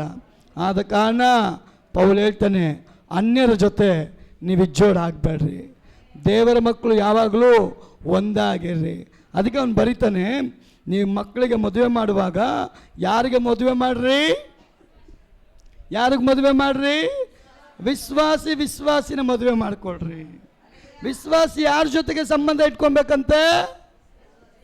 ಬರೀ ಮದುವೆ ವಿಷಯ ಅಲ್ಲ, ಒಂದು ಕುಟುಂಬ ಇನ್ನೊಂದು ಕುಟುಂಬದ ಜೊತೆ ಸಂಬಂಧ ಇಟ್ಕೊಳ್ಳುವಾಗ ಯಾರ ಜೊತೆ ಇಟ್ಕೊಬೇಕಂದ್ರೆ ವಿಶ್ವಾಸಿ ಜೊತೆ ಇಟ್ಕೊಬೇಕಂತೆ. ಅವಿಶ್ವಾಸಿ ಜೊತೆ ಹೋಗೋಕ್ಕೆ ಹೋಗ್ಬೇಡ್ರಿ. ಅವನು ಸೊಲೊಮನ್ ರಾಜನನ್ನು ಬೀಳಿಸಿದ ಹಾಗೆ ನಿಮ್ಮನ್ನು ಬೀಳಿಸಿಬಿಡ್ತಾನೆ. ಸೊಲೊಮನ್ ರಾಜ ಯಾರು? ಸಾಧಾರಣ ವ್ಯಕ್ತಿ ಅಲ್ಲ. ಅವನು ಕಾಣಿಕೆ ಕೊಟ್ಟ, ಯಜ್ಞವನ್ನು ಅರ್ಪಣೆ ಮಾಡ್ದ. ಆ ರಾತ್ರಿನೇ ದೇವರವನ ಮುಂದೆ ಪ್ರತ್ಯಕ್ಷ. ಕಾಣಿಕೆ ಕೊಟ್ಟಾರಿ, ದೇವರು ಕಾಣಿಕೆ ಕೇಳಲಿಲ್ಲ. ಎಷ್ಟು ಜನ ಕಾಣಿಕೆ ಕೊಡೋಕ್ಕೆ ಇಷ್ಟಪಡ್ತೀರ? ಎಲ್ಲ ಇಷ್ಟೇ ಎತ್ತಿದ್ರಿ. ನೀವು ಚೆನ್ನಾಗಿ ಕೊಡ್ತೀರ ಹೇಳ್ರಿ, ಭಯ ಪಡಬೇಡ್ರಿ. ನೀನು 20 ರೂಪಾಯಿ ಕೊಡು, 5 ರೂಪಾಯಿ ಕೊಡು, ನಿಯತ್ತಾಗಿ ಕೊಡು. ನಿನ್ನ ಪಕ್ಕದವನು 500 ರೂಪಾಯಿ ಆಗ್ತಾವನೆ ಅಂತ ನೀನು ಅಳೆಬೇಡ. ನೀನು ಪ್ರೇಯರ್ ಮಾಡಿದ್ರೆ ನೀನು 1000 ರೂಪಾಯಿ ಕೊಡಂಗೆ ದೇವ್ರ ಮಾಡಿ. ಆದರೆ ಕೊಡೋಂಥ ಮನಸ್ಸು ನಿನಗಿರಬೇಕು, ಜುಗ್ಗುರು ಆಗಿರಬಾರ್ದು. ಜುಗ್ಗುರು ಅಂದರೆ ಕಚಡಗಳ. ಜುಗ್ಗುರು ಅಂದ್ರೇನು? ಜಿಪುಣ ಅಂದ್ರೇನು? ಜಿಪುಣ ಅಂದ್ರೇನು? ಜುಗ್ಗುರು ಅಂದ್ರೇನು? ಅದು ಎರಡು ಒಂದಿಗೆ ಅರ್ಥ ಏನು? ಕಂಜೂಸ್ ಅಂದ್ರೆ ಏನು?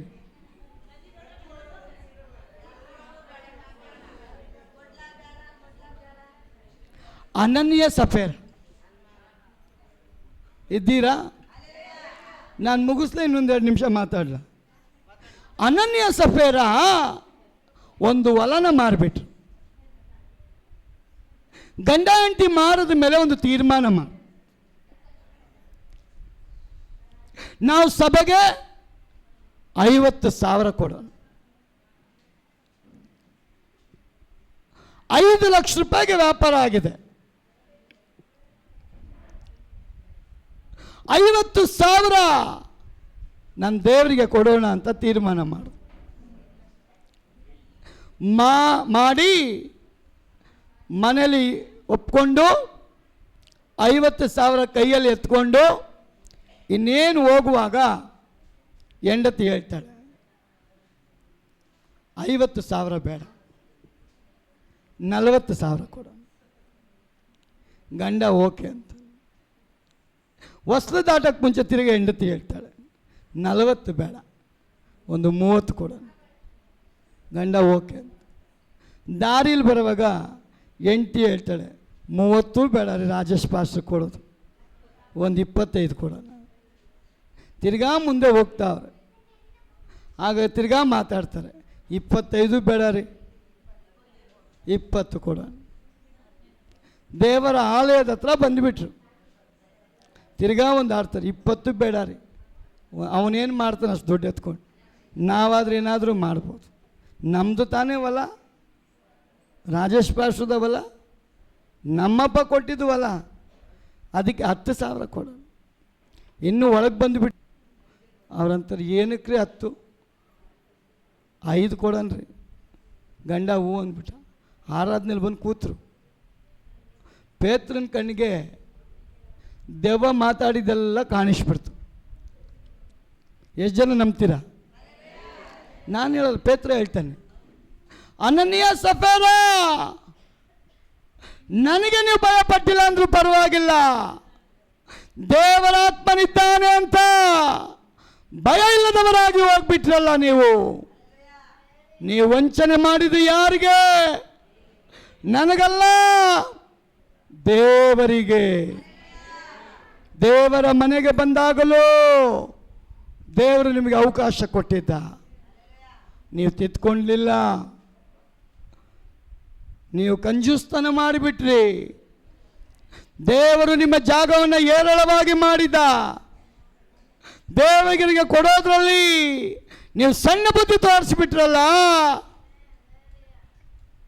ಆದ ಕಾರಣ ದೇವರ ದೃಷ್ಟಿಯಲ್ಲಿ ನಿತ್ಯ ಜೀವಕ್ಕೆ ನೀವು ಯೋಗ್ಯರಲ್ಲ.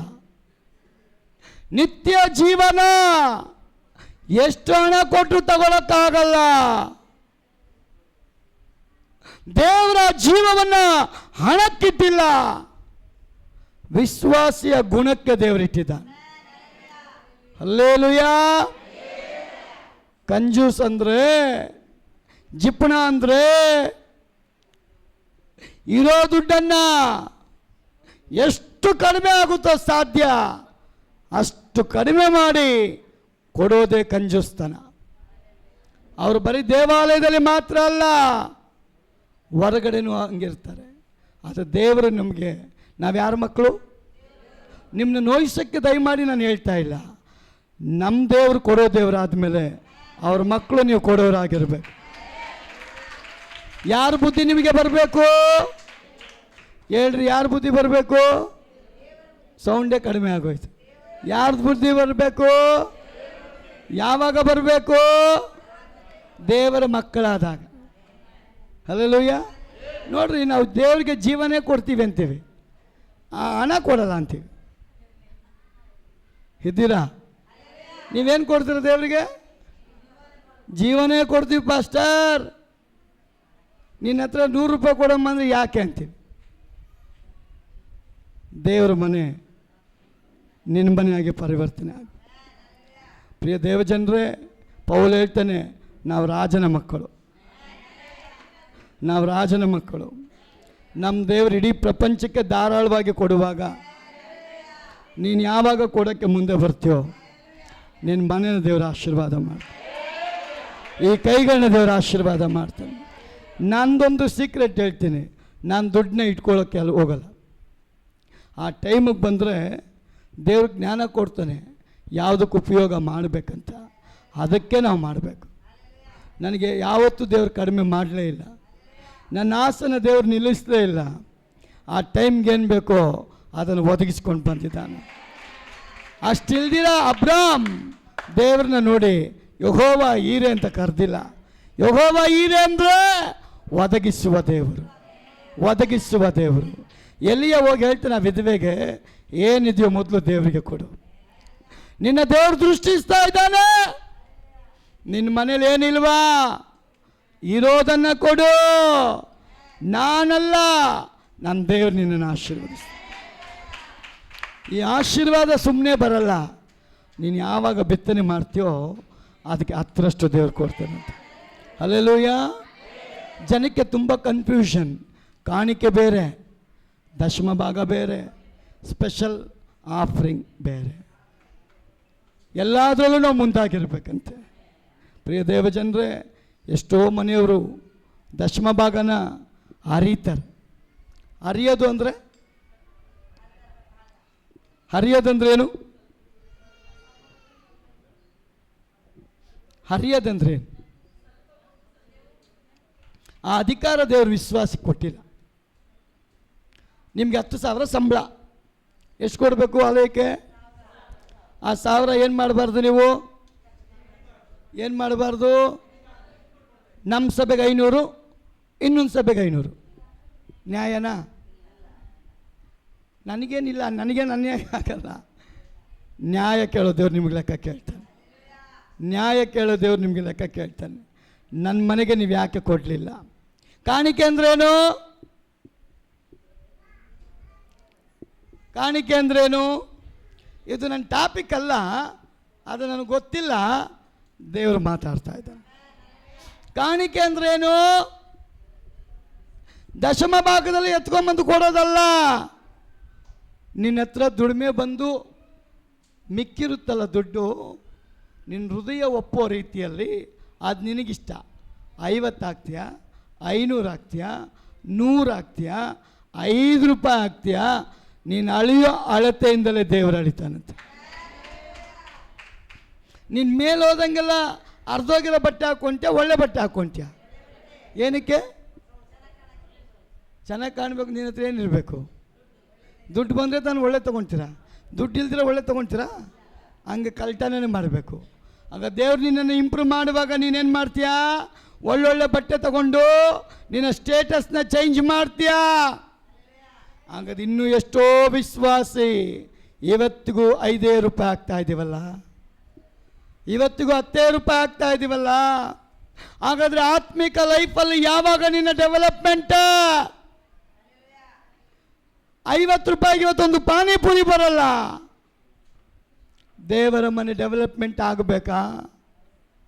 ದೇವರ ಮನೆಯಲ್ಲಿ ದೇವರು ನೋಡ್ತಾ ಇದ್ದಾನೆ. ನಿನ್ನ ಹೃದಯಕ್ಕೆ ತಕ್ಕಂತೆ ಬಿತ್ತನೆ ಮಾಡುವಾಗ ಆಶೀರ್ವಾದ ನಿನಗೆ ತಪ್ಪೋದೇ ಇಲ್ಲ. ನಿನ್ನ ಮನೆ ಭಂಡಾರಗಳು ಖಾಲಿಯಾಗಿದೆಯಾ? ಬಿತ್ತೋದು ನಿಲ್ಲಿಸಬೇಡ. ಒಂದು ಟೈಮ್ ಮುಗಿಯುತ್ತೆ, ನಿನ್ನ ಪಾತ್ರೆ ತುಂಬಲ್ಪಡ್ತದೆ. ನೋಡ್ರಿ, ನಾನು ಯಾವಾಗಲೂ ಕೂತ್ಕೊಂಡು ಮನೇಲಿ ಧ್ಯಾನ ಮಾಡ್ತೀನಿ. ನಾವು ದೇವರಿಗೆ ತದ್ವಿರುದ್ಧವಾಗಿದ್ದೀವಾ? ಶತ್ರುಗೆ ತದ್ವಿರುದ್ಧವಾಗಿದ್ದೀವಾ? ನಮಗೆ ನಾವು ಧ್ಯಾನ ಮಾಡಬೇಕು. ದೇವರ ವಾಗ್ದಾನ ವಿಶ್ವಾಸಿ ಬಿಡುಗಡೆ ಆಗಿರಬೇಕು. ಅವನು ಹೇಳ್ತಾನೆ, ನನ್ನ ಮಕ್ಕಳು ನೀವು ಸಾಲ ಕೊಡೋರಾಗಿರ್ತೀರ, ಸಾಲ ತೆಗೆದುಕೊಳ್ಳಲ್ಲ. ನಾವೇನಾಗಿದ್ದೀವಿ?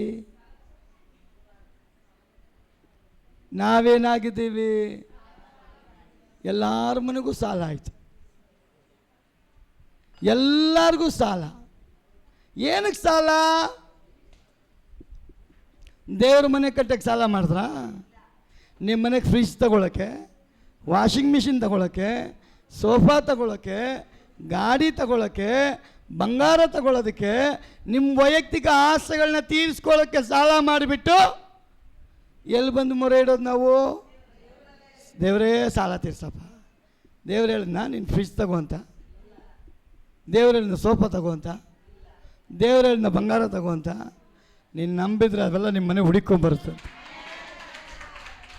ನಮಗೆ ಆ ಥರ ಪಕ್ಕದ ಮನೆಯಲ್ಲಿ ಫ್ರಿಜ್ ತಗೊಂಡವನೇ ನಮ್ಮ ಮನೇಲಿ ಇಲ್ವಲ್ಲ, ಇವತ್ತೇ ತಗೊಂಬ ನೀನು.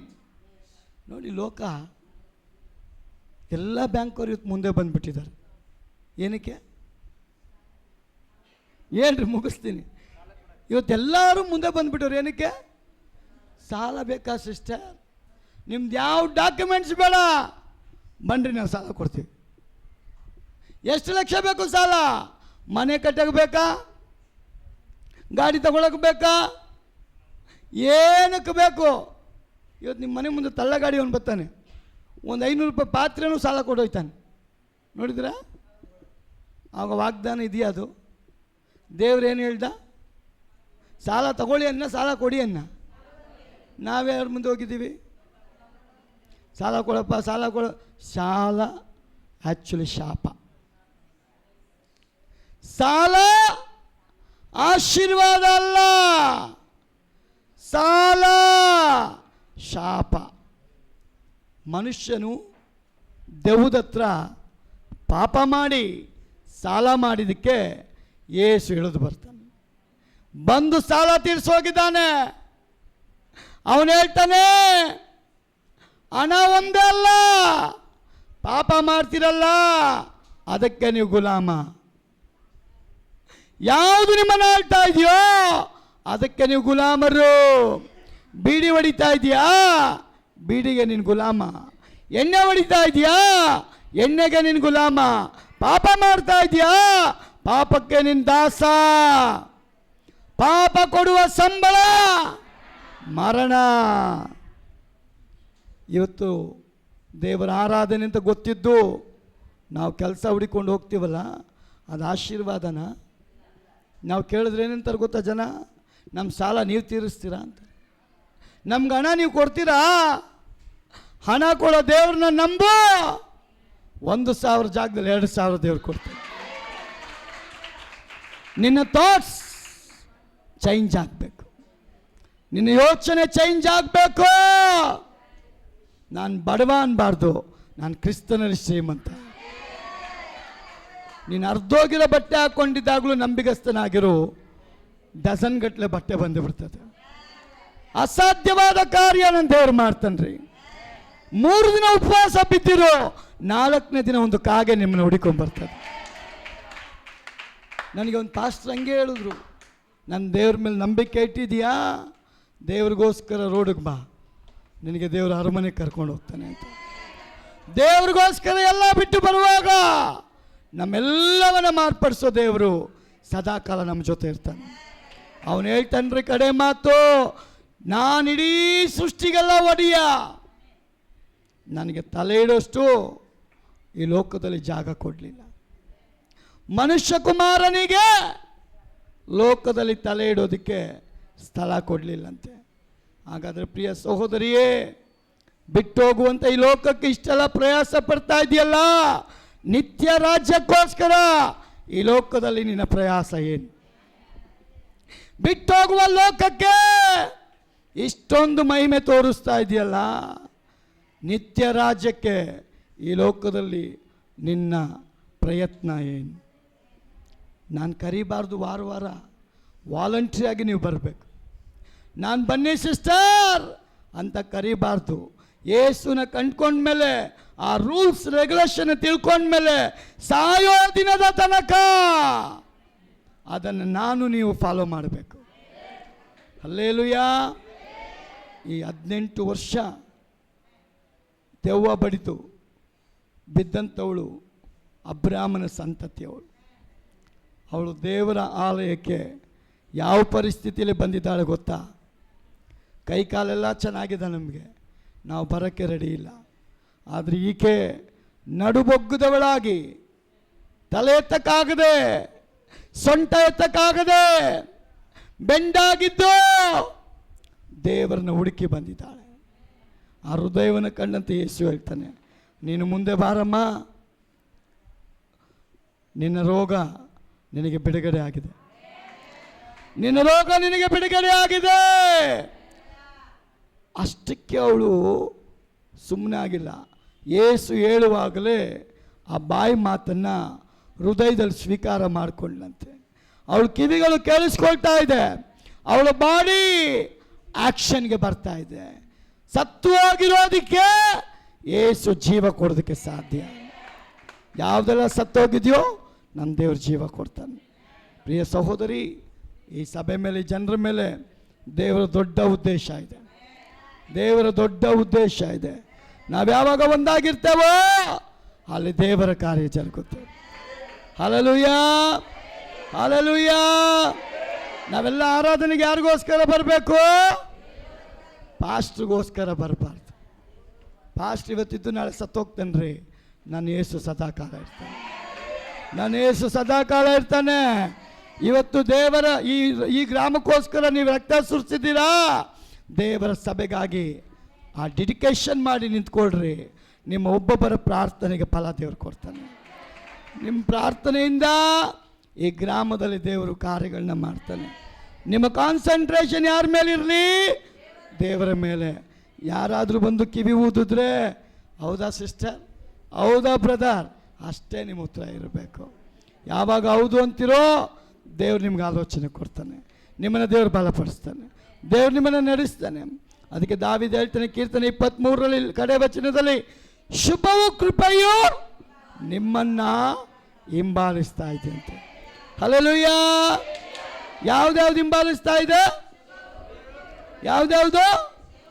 ಶುಭವು, ಶುಭವು, ಶುಭವು. ನನ್ನ ಕೃಪೆ ನಿಮಗೆ ಸಾಕು. ಆಮೆನ್. ಯೇಸು ಹೇಳ್ತಾನೆ, ನನ್ನ ಕೃಪೆ ನಿಮಗೆ ಸಾಕು.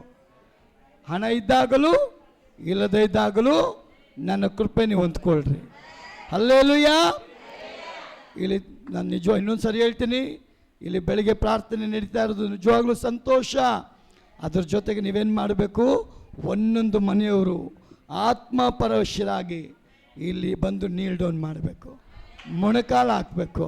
ಆ ಮೊಣಕಾಲು ಹಾಕಲ್ಪಟ್ಟ ಪ್ರತಿಯೊಬ್ಬರು ಸಹೋದರ ಸಹೋದರಿ ನಿಮ್ಮ ಮನಸ್ಸು ಒಂದಾಗಿರಬೇಕು.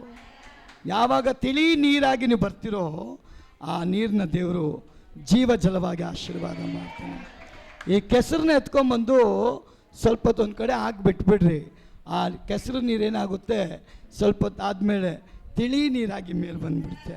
ಅದೇ ಪ್ರಕಾರವಾಗಿ ನಮ್ಮಲ್ಲಿ ಏನೆಲ್ಲ ಕಲ್ಮಶ ಇದ್ದರೂ, ಬೇಡದಿರತಕ್ಕ ಸಂಗತಿಗಳಿದ್ರು, ಕರ್ತನ ಸನ್ನಿಧಾನದಲ್ಲಿ ಬರುವಾಗ ದೇವರ ಆತ್ಮನು ನಮ್ಮನ್ನು ತಿಳಿ ನೀರು ಮಾಡಿ ಜೀವಜಲವಾಗಿ ಮಾಡ್ತಾನೆ.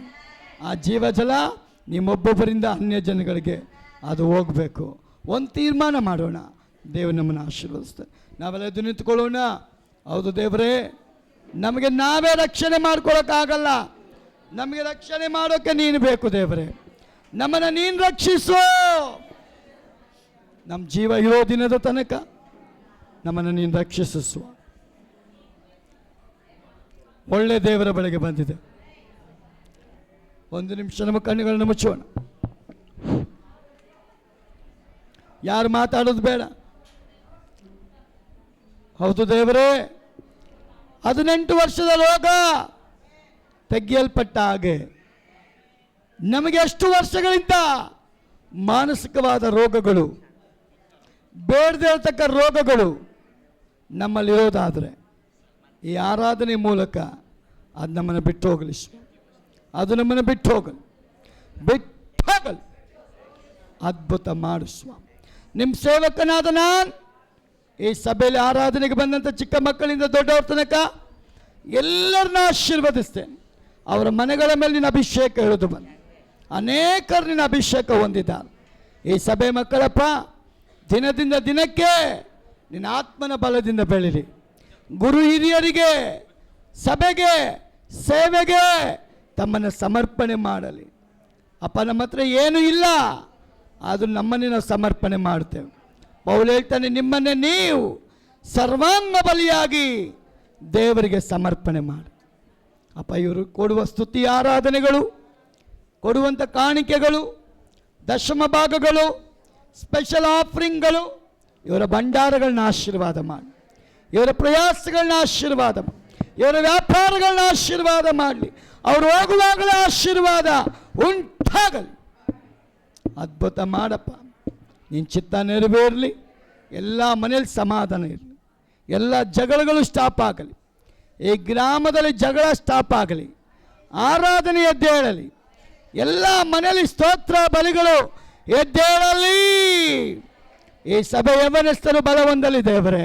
ಹೆಣ್ಣು ಮಕ್ಕಳು ಗಂಡು ಮಕ್ಕಳು ಬಲವಂದಲಿ ದೇವರೇ. ಓ ವೈರಾಗ್ಯದ ಆತ್ಮ, ಒನ್ನಸ್ ಆತ್ಮ, ಒಂದು ದೇವರ ರಾಜ್ಯಕ್ಕಾಗಿ ಜೀವಿಸುವಂಥ ಆತ್ಮ ಒಬ್ಬೊಬ್ಬರಲ್ಲಿ ಬರಲಿ ಎಂದು ನಾನು ಪ್ರಾರ್ಥನೆ ಮಾಡ್ತೇನೆ. ಅನ್ಯ ಜನಗಳ ಜೊತೆ ಇಜ್ಜೋಡಾಗದೆ ದೇವರ ರಾಜ್ಯದವರ ಸಂಗಡ ಇಜ್ಜೋಡಾಗಿ ಜೀವಿಸಲಿ ದೇವರೇ. ದೇವರ ರಾಜ್ಯಕ್ಕೋಸ್ಕರ ಪ್ರಯಾಸ ಪಡುವಂಥ ಜಗ್ಗು ಬ್ರದರ್ನ, ಯೋನ ಅವ್ರನ್ನ ಎಲ್ಲರ ಸಂಗಡಿಗರನ್ನು ಒಪ್ಪಿಸಿಕೊಡ್ತೇನೆ. ದೇವರ ಮನೆಗಾಗಿ ದುಡಿಲಿ ದೇವರೇ. ನಶಿಸಿ ಹೋಗುವ ಆತ್ಮಗಳಿಗಾಗಿ ದುಡಿಲಿ. ದೇವರ ಮನೆಗೆ ಬರದೇ ಇರೋರಿಗಾಗಿ ದುಡಿಲಿ. ಅವರ ಮನೆಗಳಿಗೆ ಹೋಗಿ ಶುಭವಾರ್ತೆಯನ್ನು ಹೇಳಿ ಸಮಾಧಾನ ಪಡಿಸಿ ಈ ಆಲಯಕ್ಕಾಗಿ ದುಡಿಲಿ ದೇವರೇ. ಕರ್ತನಲ್ಲಿ ಪಡುವ ಪ್ರಯಾಸ ವ್ಯರ್ಥವಾಗೋದಿಲ್ಲ ಅಂತ ನೀನು ಹೇಳಿದ್ದೀನಿ. ಎಲ್ಲರೂ ದುಡಿಯತಕ್ಕ ಆತ್ಮನ ತುಂಬಲ್ಪಡಲಿ. ಮಹಿಮೆ ನಿನಗುಂಟಾಗಲಿ. ಎಲ್ಲರನ್ನ ತಂದೆ, ಮಗ, ಪರಿಶುದ್ಧಾತ್ಮ ತ್ರಿಯೇಕ ದೇವರ ಹೆಸರನ್ನು ಆಶೀರ್ವದಿಸ್ತೇನೆ.